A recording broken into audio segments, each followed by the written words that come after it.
Para ho sa inyo, ano po ang kasarian ninyo? Naniniwala ako na hindi ako isinilang na bakla.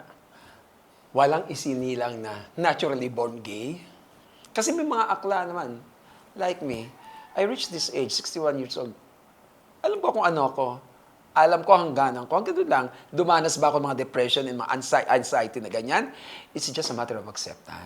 May mga, I think, correct me kung tama po yung term ko na non-binary, where they, kumbaga fluid po sila. May mga days po na I feel very feminine, babae po ako. And then may mga days na I feel masculine. Would you say that's an abnormality po also? Na they're Abnormality yun. switching? Kasi hindi mo nga ma-identify. Kahit po na they're intersex. Ikaw mismo, hindi mo maano-ano to. It's not normal. Anything, mararamdaman mo yun, teka, ano ba to? Bakit ganito? Ba't ka nagtatanong ng mga ganun? Because ikaw mismo nakakaramdam na, oh, this is not normal. So, ikaw mismo makakasagot nun. Oh,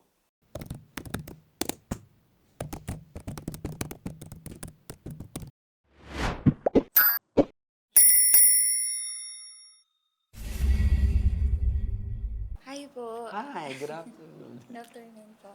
My name is Rain and actually personal question lang po sa No inyo problem. about dun sa gender affirming care and sa medical procedures na gusto nila Oo. babae or something. If you will go back to your 17 years old self nyo Age. na-confirm nyo na yan po yung identity nyo mismo. And what if na-apply na din po yung gender affirming care nun sa Pilipinas, will you, have you ever thought or magka-cross po ba sa isip nyo na maging babae dahil yun po yung pinapaniwalaan nyo na maging kayo? Will you change yourself po Okay, ba? since personal question mo yun, personal din sagot ko, hindi rin. Kasi bilang bakla, hindi naman ako nangarap ng maging babae. Ang looks ko and everything. Kontento ako sa anong looks ko, kung anong paniniwala ko, yun. Kaya even sa 17 years old ako, hindi naman ako nag-ayos babae. Hanggang sa naging senior citizen ako, hindi. Siguro depende yan sa bading. Kasi may mga bating talaga gusto nila, babae. So, yung tanong mong yan, hindi ano sa akin yan. Kasi from the very beginning, ako mismo, hindi ko naman ginusto maging babae You know ang looks ko. yourself na po. Yes. Okay. Ayun lang po. Sige, thank Sobrang you. curious lang po Oo, about that. oo, But thank thank you, you po ha. for Oo. answering. Sir Ed, Hi, I'm hello. Gail. Ay, I'm Gail. Ay, Nice to Gail, meet kamukha ka ng anak ni Janice. yung artista ka, hindi yung chata ka. Yung artista na si Janice, de Belen, yung ano ni Jan Estrada. Viva Jose. Hindi, anak ni Janice. Si Carla Estrada, ay Carla, oo. Yung jowa ni ano, sino bang jowa nun? Ayun ni Daniel. Yes. Okay. So, minention niyo po kasi earlier that yung the youth can seek help or guidance from their parents. I'm just wondering regarding, sorry, can you rewind? Sige. Sorry po. So earlier you mentioned that you have parents to guide you to help you find your identity. So Okay. I'm just curious lang po how they played a part in you finding out your true identity. Okay. Bali, parang personal question yan, referring to me, to myself only, no? Alam mo, nung bata ako, never akong nakaranas ng hindi magandang trato sa mga magulang ko, nanay at tatay ko. Lumalaki ako na as is, yan ka, walang, hoy, ganun. Walang ganon. Tatay ko, never akong, lalo na tatay ko lalaki, no? Never akong inano niyan na, bakla ka kasi, pak. Walang ganon. Si mother naman, tanggap lang yung pagiging ganito ko. In other word, wala akong masamang experience with my parents sa pagiging bading ko. So very Oo, accepting po parang sila. tinanggap lang ko na, okay, ganyan ka, go. Oh, that's nice. Yun lang, walang hardship talaga. Oh, I see. So, Walang traumatic experience. So, okay, next naman po, regarding gender dysphoria po, you recommended them to seek guidance and from parents or seek help from a psychiatrist. Thus, based from my research earlier that psychiatrists, it's possible for them to recommend their patients gender transition. So, for example, they aren't able to afford yung mga ganito po. How do you recommend them to seek financial assistance from? Well, it's not for me to think of it. Parents nga nila, gumawa ng paraan. Anak nila to eh. Bakit iaasa sa ibang tao? Gumawa ng parang mga magulang na paano maidadalhin to sa doktor? Yes. Na hindi ang gobyerno ang magsasagot or ang ibang tao. It's their children. It's their responsibilities. Yun lang, simple lang, yun lang.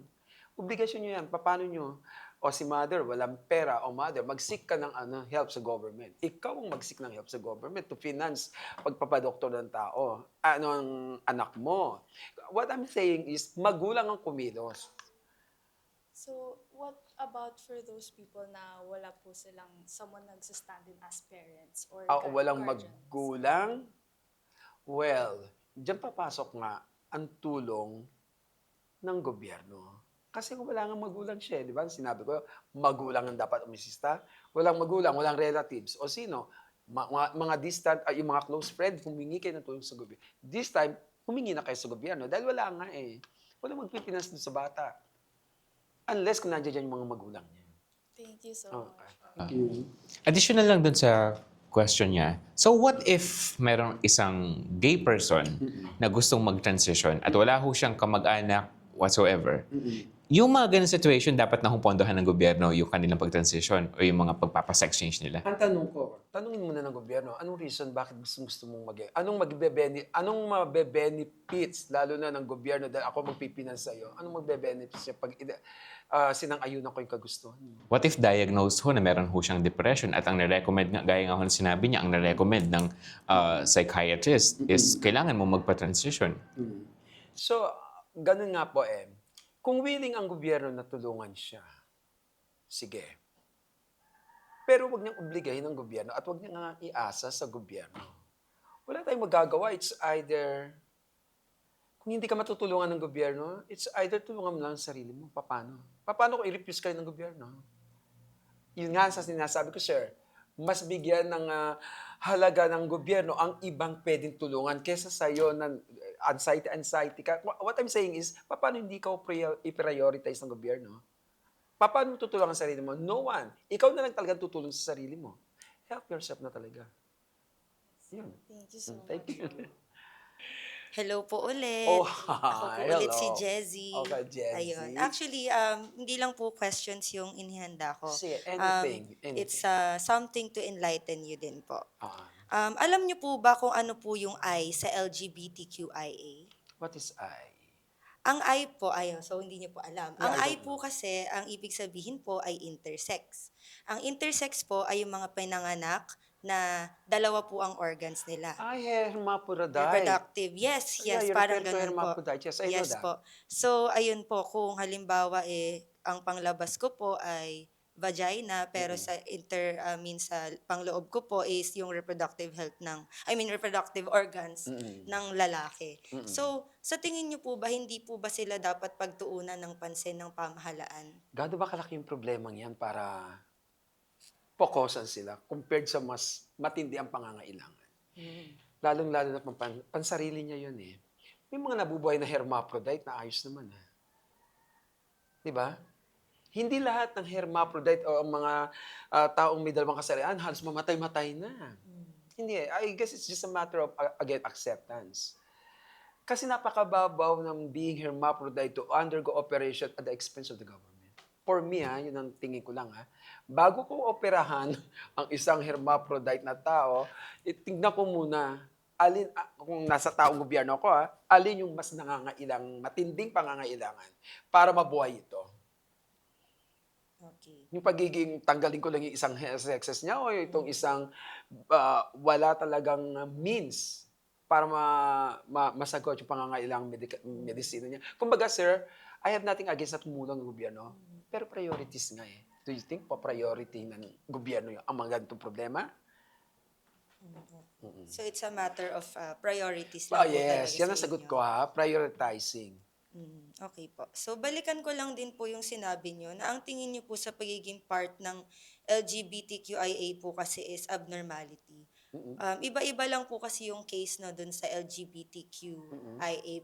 Okay. Pero, kumbaga, iba-ibang case pero inihanay lang sa grupo. Kumbaga, bawat letter dun sa LGBTQIA ay minority lang siya kung sasabihin natin konti lang. Pero ayun nga po, pag pinagsama-sama kasi natin, madami. So abnormality is ano po bang pwedeng word na ibang kapansanan po ba ito? Kapansanan.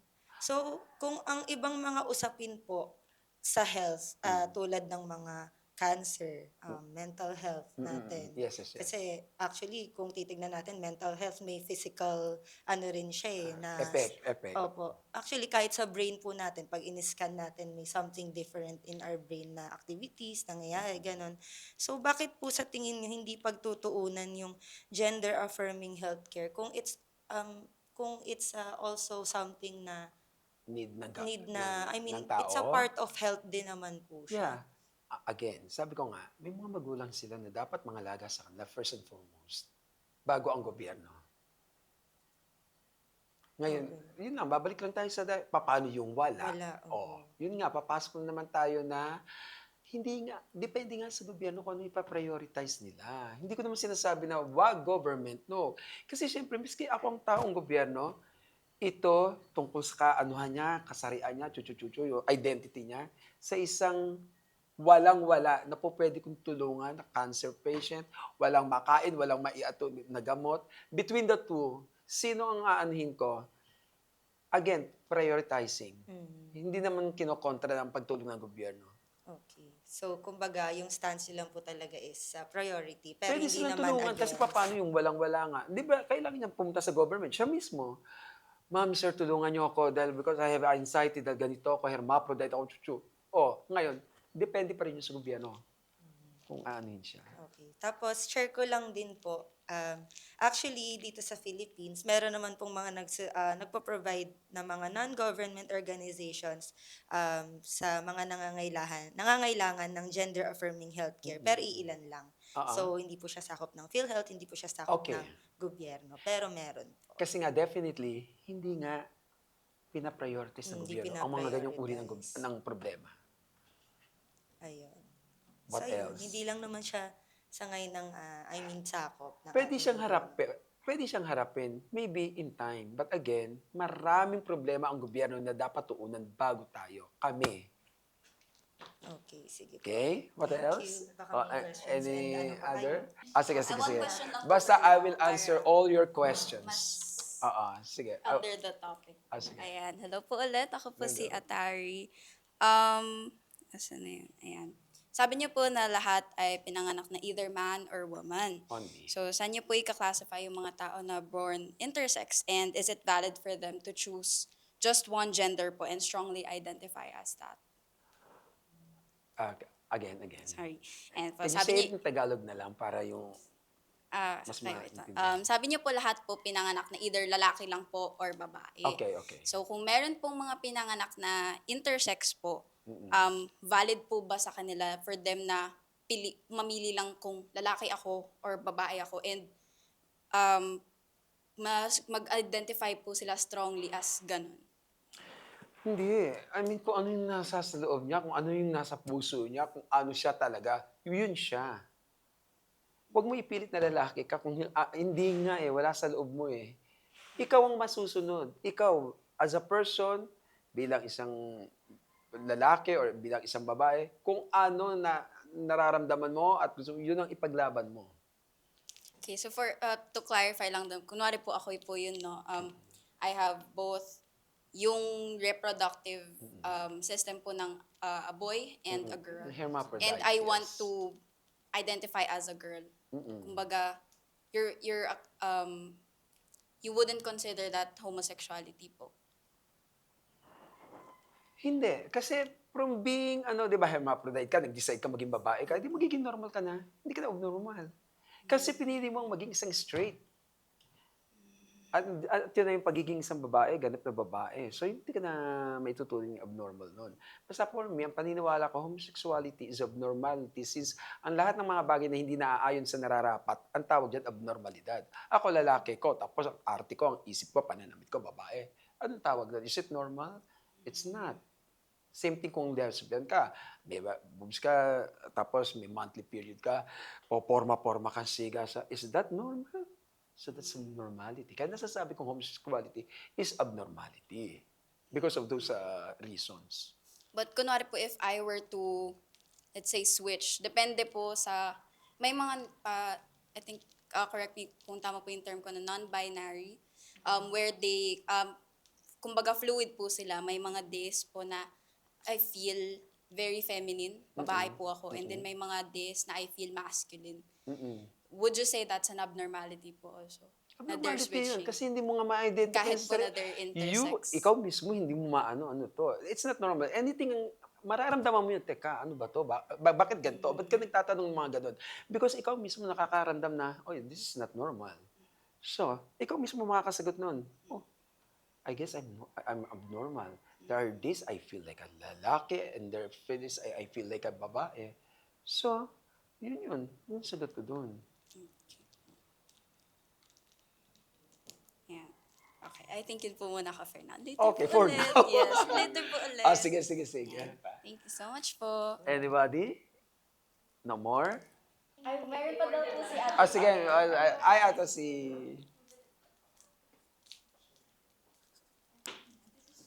Hello po, Hello. it's Gail Again, again. yes, hi. So for my last question lang po. Sige, parang follow-up question. From how I understood it po, you said that gender-affirming care is not much of a priority for the government. Yes. So, for me po kasi, I think it still involves health concerns of kahit na minority po sila, it's still worth pagtuunan ng pansin. Since we all have the right to comprehensive health care. course. So, would there be a chance po, or does it need to reach a certainty na para maging priority po siya sa government natin? I guess it's the government who can answer that question. Gobyerno. Kasi ang gobyerno ang naglalaan ng mga tulong na pwede nilang ibigay sa tao. If they will prioritize, good. Paano nga kung hindi nga ganun? Kasi isipin ng gobyerno, may family ito. Kung wala mang family ito, hindi nga ganun ka-importante para, suportahan o tulungan. Napakarami nating kababayan na pwede mong tulungan. Mga taong grasa, mga homeless, mga single mom, na battered wife, o paano kabuhayan showcase nitong mga to? Paano yung mga anak nyo? So, talagang, kumbaga, I'm sorry to say, hindi ganun ka-focus ang gobyerno sa problema ng mga pang-LGBT ganyan. I'm sorry. Pero, real talk lang tayo. Dahil kung talagang pinoprokosan sila, may certain project ang government nilaan para sa kanila. Bakit wala? Because they themselves know it is not that important. Sorry to say. Idagdag ko lang ho doon sa tanong niya. Ano po yung mga indicators para masabing urgent na yung case ng isang taong may gender dysphoria? Siguro kung maraming talaga sila para matawag ang atensyon ng gobyerno. Uy, ang dami na ito. But since coming from you, it's their minority, isa yan sa dahilan kung bakit hindi sila napopokosan. Siguro kung magiging masyado ng maingay ang problema ng mga LGBTQ when it comes to their health, siguro saka lang sila mapopokosan. But since time immemorial, sa mga oras natin nag-uusap tayo, hindi ganun ka-focus ang government sa problema pang LGBTQ. Paano po yung mga tao na meron na talaga silang suicidal tendencies? At para sa kanila, ang makakapagpapigil lang sa kanila na gawin yun ay yung suportahan sila sa pag-transition. Yun nga. Di personal silang humingi na mag-beg. Kung kinakailangan nilang mag-beg na, please, tulungan niyo ako. Baka that's the only time tulungan sila. But for now, hindi nga sila focus on to. Yun yung sinasabi nyo. Kumbaga, desperate move. Alam mo yun? Susugod siya sa Department of Health, Department of whatever department na in charge dyan, na tulungan sila, mag-beg sila. So, at the end of the day, sila pa rin ang makakata-solve sa problema nila. Pero sir, just for the record, naniniwala naman po ba kayo na valid yung nararamdaman nila? Of course, kasi ang hirap naman ng may nararamdaman ka tapos walang tumutulong sa'yo. Wala ka namang means. I'm sorry to say, ang sakit nga lang ng real talk nga lang, hindi nga ganun ka-focus ang gobyerno. Kawawa yun, yung lalo na nasa isang kwarto, iyak ng iyak, ano ba to? Sino pwede makatulong sa akin? Kasi hindi naman inaarte yan eh. Nararamdaman yan. But uulitin ko, hindi nga focus ang government. Because you are only minority. Siguro kikilos lang yan pag may sunod-sunod ang nag-suicide because of that case or reason. Kung kailangan matawag pang attention nila, Oh, hindi natin hold yan as a citizen. Sila mga nasa taong gobyerno ang dapat kumilos. Pero I think po kasi na since yun nga po, we all, as Filipino citizens, we all have the right to a comprehensive health care system. nga. So don't you think po na nako-compromise yung health natin, not just as part of a certain community, but as Filipinos as well? Hindi naman dahil nagagampanan naman ng gobyerno ang pagtulong sa iba nating mga mamamayan eh. Yun ang sinasabi ko. Hindi nagkukulang ang gobyerno sa pagbibigay ng assistance at tulong sa iba nating mga mamayan. Ang pinag-uusapan lang dito, yung problemang mga ganyan, hindi nga nila pinupukosan. Yun. Not unless, sabi ko nga sa'yo, kung talagang gusto niyo matulungan siya, personal, desperate move, went to the Department of Health. Sige, Sir Eduardo, sa kabila po ng pagiging kabilang po ninyo no, sa LGBTQIA+ community, marami ho sa mga adhikain no, at mga ipinaglalaban ng community na yan ay tutol po kayo. No? Tanong ko lang ho, marami po ba kayong mga nakakaaway na kasama ninyo sa community? Wala po. Kasi real talk lang ang inaano ko sa puso't isipan ko. I mean, kung isa kang LGBTQ member, dapat alam natin ang ating mga limitasyon. Alam natin anong dapat maging tayo sa lipunang ito. Ang sa akin lang natin, huwag natin ipilit yung gusto natin na alam naman natin hindi. Yun lang po. Kaya lumalabas sa para kong kontrabida at maraming kaaway. Kasi modesty aside, as far as I know and as far as I remember, lahat ng mga sinabi ko, against man sa mga kapwa ko LGBTQ member, but yun lang ang sa pagkakaalam ko dapat at tama lang. Ngayon, kung kukontrahin nila, then magbigay sila ng katwiran kontra sa mga ipinaliwanag ko. Pero ang datang pinahayag ko rito mula kanina pa is my personal knowledge, my personal opinion, and my personal experience. Okay po. Ang huling topic po no, na ating tatalakayin ay yung SOGI Bill. By the way, naniniwala po ba kayo na dapat ipasa ang SOGI Bill? Hindi. Dahil ako may sapat tayong batas na ipinatutupad na para mamuhay, not necessarily being LGBTQ members, lahat ng kasarian, namumuhay ng maayos as far as I know dito sa bansang ito. Otherwise, hindi ako abot na 61 years old. Kung ako may mga disgusto sa gobyerno, as simple as that. Okay. Ay, hindi pa ba? Taray! Ay. Ano ba sir? Sige, bago ho natin ipagpatuloy yan, no, at bago pa po tayo magdagdag ng mga kaaway, Para ayokong magbasa ng comment after this. Dahil, naku, ang daming natatapang pa ng mga LGBTQ. Hindi, ang question ko lang, sir, ha? Ang question ko lang, bakit ang akla lang masyadong maingay pagdating sa mga ganyang usapin? Have you heard any lesbians na namoroblema sa ganyan? I'm sorry. Lalo na yung pag ano-ano sa CR, wala. Bakit akla, mga akla, bakit tayo lang ang maingay?